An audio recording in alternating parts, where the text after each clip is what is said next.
आज Doubtnut app download करें।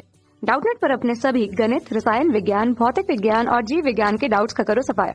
बस प्रश्न की फोटो खींचो, एक ही प्रश्न को क्रॉप करो और तुरंत वीडियो सोल्यूशन पाओ। अभी डाउनलोड करें। हेलो, प्रश्न है, मान लीजिए शब्द गणेशपुत्र के अक्षरों को लेकर भिन्न भिन्न शब्द इस प्रकार बनाए जाते हैं कि शब्दों की संख्या जबकि अक्षर ई, एच और पी कभी साथ न आए होगी। प्रश्न में 4 ऑप्शन दिए हुए हैं और हमें बताना है कि इनमें से कौन सा सही है। सबसे पहले हम लोग ई एच पी को देखेंगे तो हम लोग यहाँ पर लिखते हैं E H P. E H P को कुल 3 पी 3 तरीके से लिख सकते हैं और 3 पी 3 का मान 3 का भाज्य होगा। अब हम लोग यहाँ पर गणेशपुत्र में देखते हैं तो गणेशपुत्र में कुल 10 अलग अलग अक्षर हैं, तो यहाँ पर हम लोग कुल 10 अक्षरों का स्थान लिखेंगे। अब हम लोग इन 10 अक्षरों के स्थान में ई एच पी को एक समूह में रखेंगे, तो हम लोग यहाँ पर ई एच पी लिखते हैं। इसका मतलब 7 अलग अलग शब्द और हम लोग ई एच पी के समूह को एक शब्द बोलेंगे, मतलब कुल 8 अलग अलग शब्द हैं, इसलिए हम लोग 8 भिन्न शब्दों की संख्या लिखेंगे। तो हम लोग यहां पर लिखते हैं 8 भिन्न शब्दों की संख्या।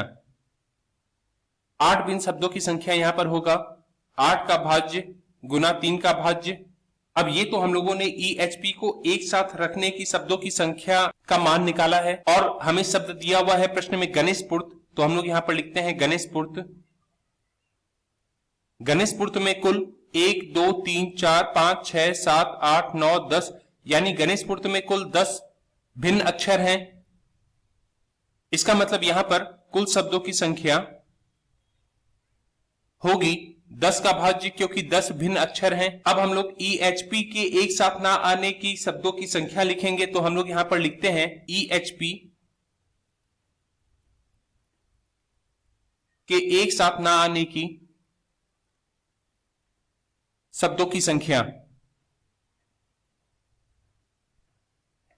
तो ई एच पी के एक साथ ना आने की शब्दों की संख्या बराबर होगा कुल शब्दों की संख्या, जो कि हम लोगों ने 10 का भाज्य प्राप्त किया है, घटा जब ई एच पी को एक साथ रखने पर कुल शब्द की संख्या आती है, जो कि हम लोगों ने 8 का भाज्य गुना 3 का भाज्य प्राप्त किया है, तो उसे हम लोग यहां पर लिखते हैं।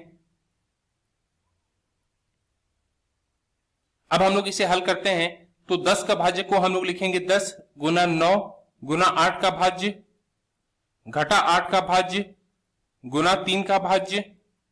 अब हम लोग 8 का भाज्य को कॉमन लिखेंगे, तो कोष्टक के अंदर 10 गुना 9 मतलब 90 घटा 3 का भाज्य, 3 का भाज्य का मान 6 होता है, तो यहां पर हमें मिला 90 घटा 6 मतलब 84 गुना 8 का भाज्य। अब हम लोग प्रश्न में दिए गए ऑप्शन में चलते हैं, तो 84 गुना 8 का भाज्य दूसरा ऑप्शन हमारा उत्तर होगा। धन्यवाद। कक्षा 6 से 12वीं से लेकर नीट, IIT, JEE वो एडवांस के लेवल तक 1 करोड़ से ज्यादा छात्रों का भरोसा। आज ही डाउनलोड करें डाउटनेट ऐप या व्हाट्सएप करें अपने सारे डाउट्स 8400 400 400 पर।